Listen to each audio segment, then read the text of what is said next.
নমস্কার। আজকে পাঠ করতে চলেছি আশাপূর্ণা দেবীর লেখা গল্প ত্রাণকর্তা। গল্প পাঠে আমি হৈমন্তী। আশা রাখছি গল্পটি আপনাদের ভালো লাগবে। তাহলে শুনতে থাকুন আজকের গল্প।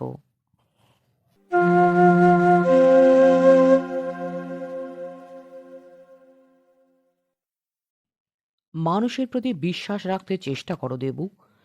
জগতে সবাই সত্যি অসৎ নয়, হয়তো পরিবেশের চাপে। সত্যব্রত তার স্বভাবগত ভারী আর খাদে নামা গলায় বললেন, আমি বলছি, ছেলেটা জাত অপরাধী নয়, পরিবেশের চাপেই। সত্যব্রতর গলার স্বর যেমন গভীর গম্ভীর, পুত্র দেবব্রতর গলার স্বর তেমনি হালকা আর চড়া। দেবব্রত অনেকটাই তার মার মতো। মায়ের ছেলে দুজনেই সত্যব্রতকে মিনমিনে এবং ভাববিলাসী বলে অভিহিত করে থাকে। অতএব এখন বাপের এই মানবিকতায় আশাবাদী বাক্যটি দেবব্রতর কাছে অমৃতং বাল ভাসিতঙ্গের মতোই মনে হলো, এবং নিজস্ব স্বাভাবিক চড়া গলাকে আর একটু চড়িয়ে বলে উঠল দেবব্রত, আপনার ওই সত্যযুগ মার্কা মহৎ চিন্তা টিন্তা এ যুগে অচল বাবা। পাজিটাকে থানায় জমা দিয়ে তবে আমার কাজ শেষ। বিশ্বাস, মানুষের প্রতি বিশ্বাস রাখবার চেষ্টা করতে হবে। কোথায় আছেন আপনি এখনো? কোন স্বর্গীয় স্বপ্নলোকে বাস করছেন? সত্যব্রত একটু হাসলেন, বললেন, হয়তো মূর্খের স্বর্গেই। তবু স্বর্গ সুখটা তো লাভের খাতায় জমা পড়ছে। অগাধ অনন্ত নরকের থেকে এমন কি খারাপ? দেবব্রত আরো চড়ল, বলে উঠল, আমি বলি খুব খারাপ। একটা মিথ্যে রঙের রঙিন চশমা পরে সংসারটাকে দেখে সন্তোষ পাওয়া শুধু বোকামি নয়, মিথ্যাচারও। আপনি কি বলতে চান আজকের পৃথিবীতে আপনি সব মানুষকে বিশ্বাস করেন? সত্যব্রত আবারও হাসলেন, বললেন, করি এমন কথা বলতে পারবো না, তবে বিশ্বাস করার, বিশ্বাস রাখার চেষ্টা করি। অবশ্য আজকের কেসে চেষ্টা করে নয়, আমি সত্যি বিশ্বাস করছি ছেলেটা জাত অপরাধী নয়। দেবব্রতর গলার স্বরে ব্যঙ্গের আভাস ফুটে উঠল। দেবব্রতর ঠোঁটের কোণটা একটু কুঁচকে গেল। দেবব্রত বলে উঠল, যদিও ছেলেটা পাকা চোরদের মতোই রেন ওয়াটারের পাইপ বেয়ে ছাদে উঠে বাড়ির মধ্যে ঢুকে এসেছে। আহা, সে তো দেখাই যাচ্ছে, কিন্তু কথা হচ্ছে। কথাটা কি হচ্ছে সেটা আর বলে উঠতে পারলেন না সত্যব্রত। রান্নাঘরের দিক থেকে চলে এসেছেন নীহারকণা। পিতা পুত্রের বাক্যালাপের কিছুটা তার কানে ঢুকেছে, তাই এই রঙ্গমঞ্চে আবির্ভাব।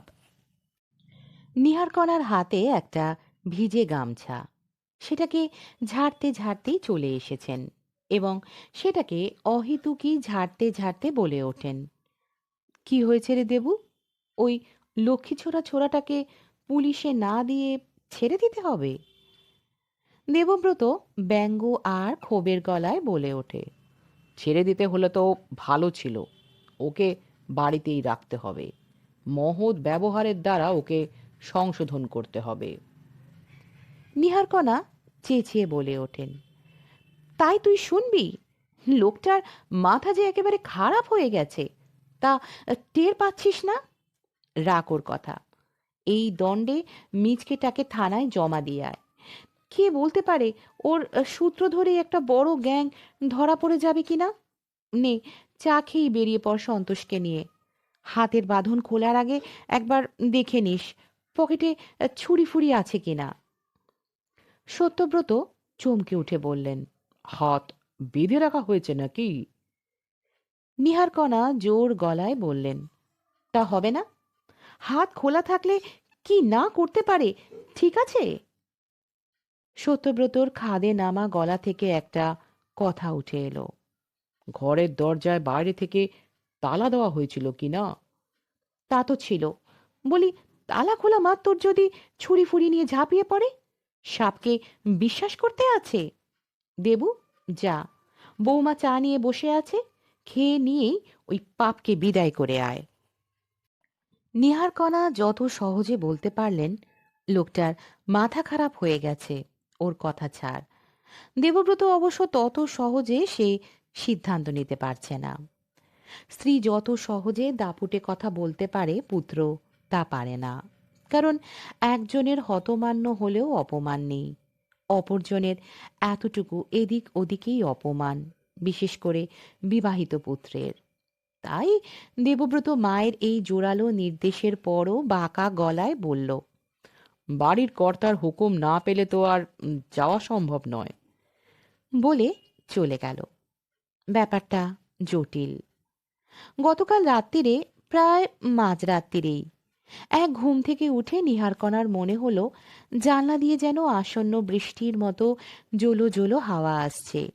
এইটি মনে হওয়ার সঙ্গে সঙ্গে হঠাৎ মনে পড়ে গেল কাল সন্ধেবেলা কুলের আচারের থালাটা ঘরে তোলা হয়নি। বুকের ওপর দিয়ে বৃষ্টি বয়ে গেল। কুলের আচার যে কুলাঙ্গার হয়ে উঠবে তাতে সন্দেহ নাস্তি। ত্যায্য করা ছাড়া উপায় থাকবে না। মনে হতেই নিহারকণা আলস্য ত্যাগ করে সেই রাত দুপুরেই মরতে মরতে ছাদে উঠেছিলেন। সিঁড়ির দরজায় ভেতর থেকে ছিটকানি দেওয়া থাকে, সেটা হঠাৎ করে খুলে ফেলে যেই না দরজাটা হাট করেছেন, স্পষ্ট দেখতে পেলেন চোখের সামনে থেকে কে যেন একজন ফস করে সরে গেল। নিহারকণা এমন ভীতু নন যে ভূত ভাববেন, অতএব ফট করে ছাদের সামনের আলোর সুইচটা অন করে দিয়ে চেঁচিয়ে উঠলেন, কে রে, কে ওখানে? ওখানে যে সে অবশ্য সরে এসে বলে উঠল না, আমি। নিহারকণা তাই পরিত্রাহে চিৎকার করে উঠলেন, চোর চোর! আর এদিকে বাড়ির সবাই হন্তদন্ত হয়ে শব্দ লক্ষ্য করে ছাদে উঠে এসেছে। প্রত্যেকের হাতেই কিছু না কিছু হাতিয়ার, কর্তার, ছেলের, বৌমার এবং ভৃত্য সন্তোষের। বেচারি চোরটার আর পালাবার উপায় রইল না, হাতে নাতে ধরা পড়ল। বছর 12-13 একটা কাঁদা খোঁচা চেহারার হ্যাংলা মার্কা ছেলে, পরনে একটা সুতো ঝুলে পড়া হাফ প্যান্ট আর গায়ে একটা পিঠ ছেঁড়া গেঞ্জি। সন্তোষ তার হাত ধরে হিড় হিড় করে টেনে এনে আলোর মুখোমুখি দাঁড় করালো। আর সেই সময় সকলেরই মনে হলো মুখটা যেন চেনা চেনা লাগছে। কে তুই? ছেলেটা ঘাড় গুজে সন্তোষের বজ্র মুষ্টি থেকে নিজেকে ছাড়িয়ে নেবার চেষ্টা করতে করতে বলল, কেউ না। কেউ না? বেটা পাজি শয়তান, বল কে? বলানো অবশ্য গেল না। তবে নিহারকণার তীক্ষ্ণ অনুসন্ধানী দৃষ্টি প্রশ্নের উত্তরটাই আবিষ্কার করে ফেলল। নিহারকণার চাঁচা ছোলা গলার প্রশ্নটা রাতের আকাশকে বিদীর্ণ করে ঠিকরে উঠল, তুই পারুলের ছেলে কানাই না? ছেলেটা ঘাড় গুজে থেকেই এবং হাত ছাড়াবার চেষ্টা করতে করতে কিছুক্ষণ পরিচয়টা অস্বীকার করার চেষ্টা করল। পারুল কে তা কোশমিন কালেও জানে না বলল। তারপরে হঠাৎ কেঁদে ফেলে গর্জন করে উঠল, হাতটা ভেঙে দেবে নাকি? ছেড়ে দাও বলছি। সত্যব্রত বললেন, ছেড়ে দাও সন্তোষ, ওই প্যাকাটির মতো হাড় ভেঙে যেতেও পারে। সন্তোষকে অতএব ছাড়তেই হলো। ছেলেটা হাতটায় ফু দিতে দিতে বলে উঠল, উহ, এমন মোচড় দেবে যেন ইস্কুরুপের পেঁয়াজ মারছে। হাকুল না সারাশি? না, এ ছেলে পারুলের ছেলে কানাই না হয়ে যায় না। কথার ভঙ্গি সঠিক চিনিয়ে দিয়েছে। পারুল একদা এই সংসারে বাসন মাজনি ছিল। কানাই নামের বছর 2.5-3 ছেলেটাকে নিয়ে কাজ করতে আসতো এবং ছেলেটার হাতে ধরিয়ে দেওয়া বাসি রুটি অথবা শুকনো পাউরুটির টুকরোটা শেষ হওয়া মাত্রই এমন চেঁচাতে শুরু করতো যে সত্যব্রত হাতের খবরের কাগজ নামিয়ে রেখে বিপন্ন গলায় বলতেন, ওরে বাবারে, এ কানাই না সানাই? তো ওকে কিছু দাও না। নিহারকণা রেগে বলতেন, আশা মাত্রই দেওয়া হয়েছে। তবু আবারও দিতেন চারটি মুড়ি মুড়কি কি দুখানো মিয়ানো বিস্কুট। না দিয়ে কি উপায় আছে?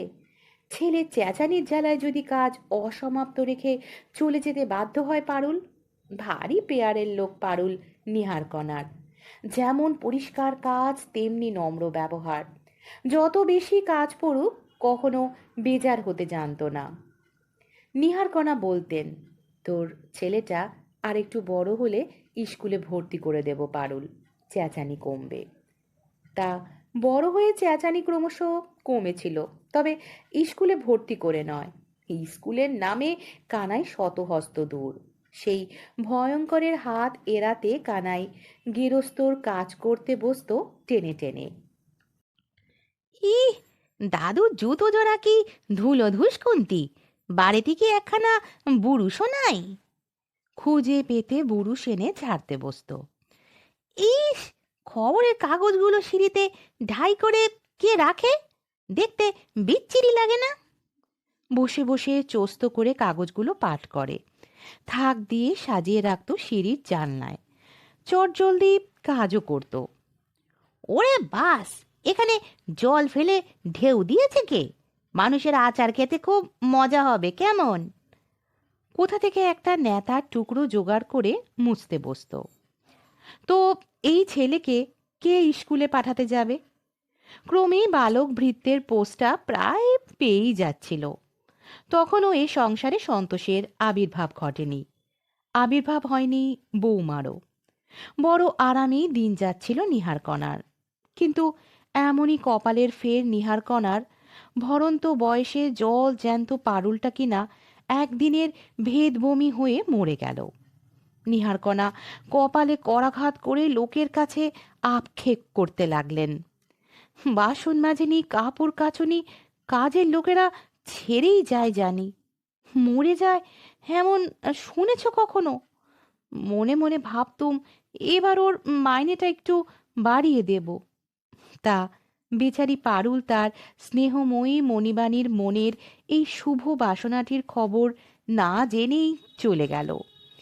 নিহারকণার চোখে সর্ষে ফুলের ক্ষেত। কানাইয়ের মা মরায় পিসি এসে নিয়ে গেল। তখন কানাইয়ের বয়স বছর 7। এতদিন পরে সেই কানাই কাঠগোড়ায় দাঁড়িয়ে প্রবল জেরার মুখে। চোর হয়ে উঠেছিস পাজি, আর এই বাড়িতে চুরি করতে ঢুকেছিস? নেমো খারাম পাজি। পাজিটার জোর গলায় প্রতিবাদ। কখনো সে চুরি করতে ঢোকেনি। শুধু কি শুধু? বল বল শয়তান, শুধু কি? ওরা বলল, তুই এ বাড়ির সন্ধান সুলুক জানিস, কোনো প্রকারে বাড়ির মধ্যে ঢুকে পড়ে দুয়ারটা খুলে দে, তাহলে 5টা টাকা পাবি। উহ, খুব শিক্ষে হয়েছে, টাকা তো জুটবে কাজ কলা, লাভের মধ্যে হাতখানাই গেল। এহেন বাক্যবলির পর ছোড়াটা যে চর থাপ্পড় গাঁটটা খাবে না এমন তো হতে পারে না, বিশেষত যেখানে দেবু এবং সন্তোষ উপস্থিত। বেশ মোক্ষম মোক্ষম থাপ্পড়ই পড়েছে এবং তার সঙ্গে পুলিশে দেবার শাসানি। প্রহারের বহর দেখে সত্যব্রত না বলে পারেননি। এখানে যদি হতভাগাকে ফিনিশ করা হয় দেবু, তো কাকে আর পুলিশে দেবে? আইন নিজের হাতে তুলে নেওয়াও একটা অপরাধ, জানো তো। পুলিশ যদি ওর গায়ে মারের দাগ দেখে, হয়তো আমাদেরও ধরে চালান করে দিতে পারে। পুলিশের ভয়ে না হোক বাবার প্রতিবাদে বিরক্ত হয়েই প্রহারটা ছেড়ে দিয়েছিল দেবু, অগত্যা সন্তোষও।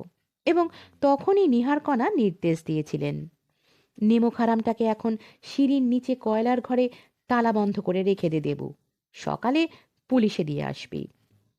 তখন পাপিষ্ঠ কানাই সতেজে প্রতিবাদ করে উঠেছিল, পুলিশে কেন? আমি তোমার কিছু চুরি করেছি? এ সময় সত্যব্রত বলে উঠেছিলেন, চুরি না করেছিস, চুরির সাহায্য করেছিস কি না?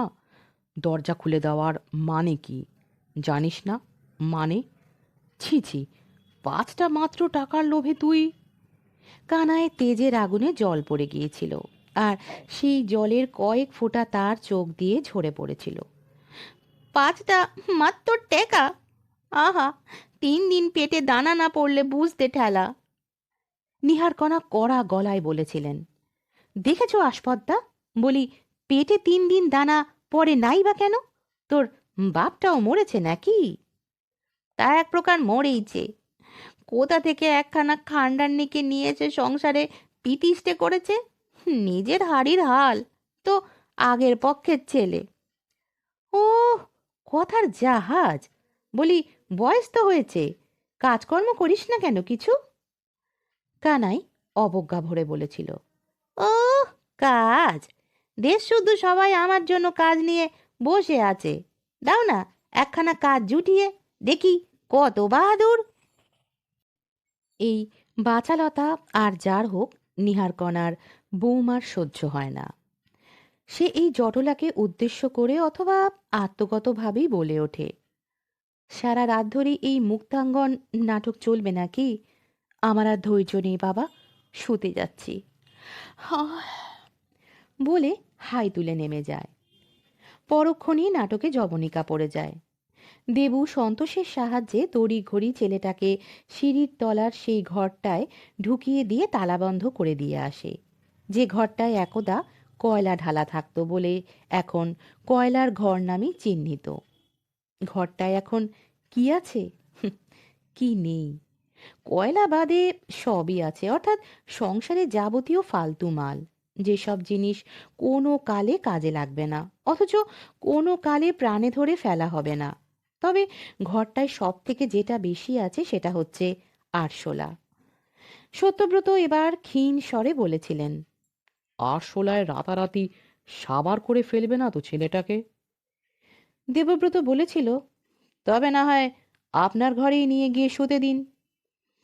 বেহায়া সত্যব্রত এর পরও অধিকতর ক্ষীণ স্বরে অবশ্য নিহারকণার কাছে আর্জি করেছিলেন, 3 দিন খায়নি বলছিল, আহ, ঘরে কিছু নেইটেই। নিহারকণা ভস্ম করা দৃষ্টিতে তাকিয়ে বলেছিলেন, কি, ওকে এখন পিঁড়ি পেতে বসিয়ে খাওয়াতে হবে? বলিহারি যাই, 3 দিন খাইনি, সে কথা বিশ্বাস করলে তুমি? খলের ছলের অভাব হয় না। এই হচ্ছে গত রাত্রির ইতিহাস। আর সকালের ইতিহাস এই, সত্যব্রত তার পুত্রের কাছে ইচ্ছা প্রকাশ করেছেন, কানাইকে থানা পুলিশ না করে পূর্বকালের মতো ফাইফরমাসের কাজেই লাগিয়ে দেখা যাক। দেবব্রত চড়া গলায় নিরীহ উত্তর, কি দেখবেন? কোনো একদিন ওর সেই গ্যাংকে ডেকে এনে বাড়ি শুদ্ধ খতম করে দিল কি না? আর সন্তোষ ঝেড়ে জবাব দিল, ওটাকে রাখলে আমায় ছাড়তে হবে দাদাবাবু। শেষে ওর অপকর্মের চোরের দায় পড়ব নাকি? তথাপি হাড়বিহীন সত্যব্রত বলে উঠেছেন, মানুষের প্রতি বিশ্বাস রাখতে চেষ্টা করো দেবু। জগতে সবাই সত্যি অসৎ নয়, পরিবেশের চাপেই হয়তো। আরও বলেছেন, আমি বলছি ছেলেটা জাত অপরাধী নয়, ওকে একটা চান্স দিয়ে দেখাই যাক না, হয়তো একটা জীবন শুধরে উদ্ধার হয়ে যেতে পারে। নিহারকণা অবশ্য একথা পাগলের প্রলাপ বলেই উড়িয়ে দিলেন, কিন্তু দেবু ঘোষণা করে গেল, বাড়ির কর্তার হুকুম না পেলে তার দ্বারা কিছু সম্ভব নয়। কিন্তু কেউ ভাবেনি এহেন মোক্ষম সময়ে সত্যব্রত এমন একটা দুঃসাহসিক কথা বলে বসবেন। কিন্তু বললেন, একটু হেসে বললেন, বাড়ির কর্তা, এই বদনামের দায়ভারটা যখন বইতেই হচ্ছে তখন একবার না হয় সেই ভারের কিছুটা উসুল হোক। অর্থাৎ, মানে, তার মানে? তার মানে কানাই এই বাড়িতেই থাকুক। ওহ, কিন্তু এরপরও যদি? যদি তেমন কোনো ঝামেলায় পড়তে হয় তোমাদের, তো চোর গুন্ডার সহায়ক বলে আমাকেও ওর সঙ্গে থানায় চালান করে দিও। নিহারকণা অনুভব করলেন হঠাৎ ইস্পাতের দরজার সামনে এসে দাঁড়িয়ে পড়তে হয়েছে তাকে। অতএব আর কিছু করার নেই, একমাত্র দর্পহারির কাছে আপ্রাণ প্রার্থনা করা ছাড়া। কানাই রয়ে গেল। তাকে পড়বার জন্য যোগাযন্ত্র করে কিছু দিতেও হলো, এবং সকলের আগে তাকে পেট ভরে চা পাউরুটি খাওয়ানোও হলো। হাড় গিলে মুখটায় পরিতৃপ্তির ছাপটা হলো দেখবার মতো। পরাজিতা নিহারকণা দর্পহারীকে কাতর প্রার্থনা জানালেও সন্তোষকে নির্দেশ দিলেন, তুই একটু চোখে চোখে রাখবি। সন্তোষ উদাসীন গলায় বলল, আমি আর কি চোখে চোখে রাখবো, যা দেখছি ও তো বাবুর চোখের মণি হয়ে উঠবে, যা কানাই কানাই রব চলছে।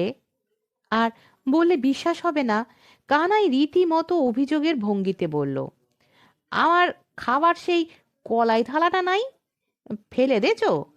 কি কামড়েতে ছিল সেটা তোমায় দিদমা? নাও, এখন আবার অন্য থালা খুঁজে মরো। একখানা ফাটা চটা কলাই থালা ওই তোমার কয়লার ঘরের মধ্যে রাখলেই হতো। শুধু শুধু কাজ বাড়া। এই হচ্ছে কানাইয়ের বাকভঙ্গি। সত্যব্রত নামের এক আত্মস্থ প্রৌঢ় ব্যক্তি কি ওর এই বেপরোয়া বাকভঙ্গিতেই আকৃষ্ট হয়ে মরেছেন, নাকি এ তার একটা পরীক্ষা নিরীক্ষার উপাদান? তবু তাই বলে এত তাড়াতাড়ি পরীক্ষায় নেমে পড়াটা কি বেশি দুঃসাহস নয়? এখন তো নিহারকণা তার দর্পহারীর ক্যাপাসিটি দেখে উল্লসিত হচ্ছেন। ছেলে বউ আড়ালে হাসাহাসি করছে, এবং সন্তোষ নামক পাজি ছেলেটা সামনেই দাঁত বার করে বলছে, কচি শশা খেতে এখন আপনাকে অনেক অপেক্ষা করতে হবে মেসোমশাই। আপনার সাধের নাতি গ্রামে গিয়ে শশা গাছ লাগাবে, জল সেচবে, গাছ বাড়িয়ে মাচা বাঁধবে, তারপর গিয়ে কচি কচি শশা এনে আপনাকে খাওয়াবে। হ্যাঁ, ব্যাপারটা ওই কচি শশা নিয়েই। ৩-৪টে দিন না যেতেই সত্যব্রত কানাইকে ডেকে জিজ্ঞেস করেছিলেন, শশা চিনিস কানাই? কচি কি পাকা বুঝতে পারিস? ও মা, শোনো কথা, চিনবো না আবার কেন? ফুলকচি হলে দুধে রং, নখ ফোটালেই বিঁধে যাবে। আর বুড়ো পাকা হলে... আচ্ছা আচ্ছা, ঠিক আছে, বুঝেছি, চিনিস তো। যাদবপুর বাজারটা চিনিস তো? শোনো কথা, ওইখানেই বলে বলতে গেলে জম্ম কম্ম। বেশ, দেরি করবি না তো? মোটে না, যাব আর আসবো। দাও, টাকা দাও। সত্যব্রত ওর উৎফুল্ল মুখের দিকে একবার তাকিয়ে দেখে একখানা 20 টাকার নোট এগিয়ে দিয়েছিলেন। কানাই একটু থমকে বলেছিল, উরে বাস, এ যে অনেক টাকা! এত শশা কে খাবে দাদু? দূর বোকা, সব টাকারই আনবি নাকি?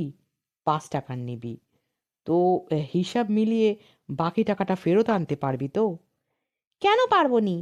শশা কিনে নিয়ে অগ্রে বা হাতে 15টা টাকা দোকানির কাছ থেকে নিয়ে তবে ডান হাতে এই নোটটা ধরে দেব। দেখিস, দোকানি তোকে ছেলে মানুষ পেয়ে ঠকাবে না তো? ইস, ঠকালেই হলো আর কি।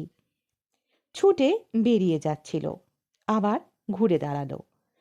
দাদু, একটা শক্ত দেখে ঠোঙা দিতে পারবে? দোকানিরা যা বিচ্ছিরি ঠোঙা দেয়, মাঝপথেই হয়তো ছিঁড়ে যেতে পারে। সত্যব্রত বলেছিলেন, সেরেছে, ঠোঙা আবার কোথায় পাবো আমি? তারপরই সদ্য আসা একখানা বিদেশি ম্যাগাজিনের মোটা ব্রাউন খামটা খুলে কানাইয়ের হাতে দিয়ে দিয়েছিলেন। পরক্ষণেই কানাই হাওয়া।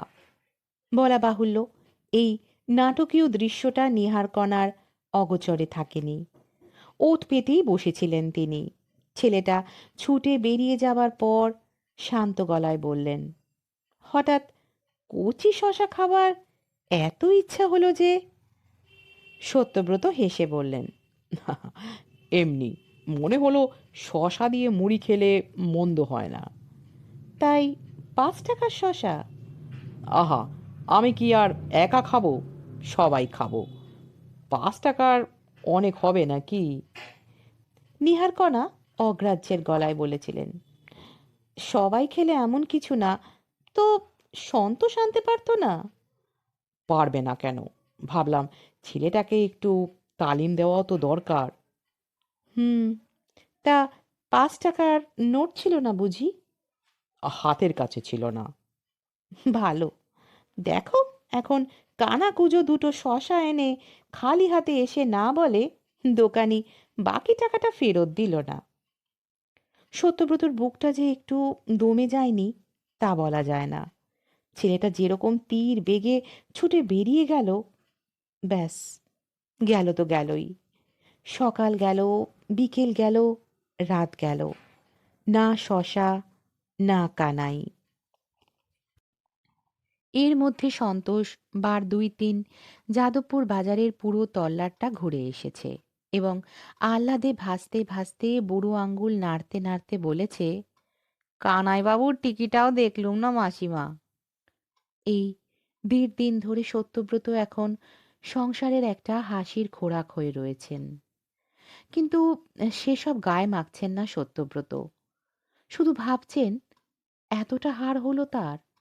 একটি নিশ্চিত বিশ্বাসের এমন শোচনীয় অপমৃত্যু ঘটল।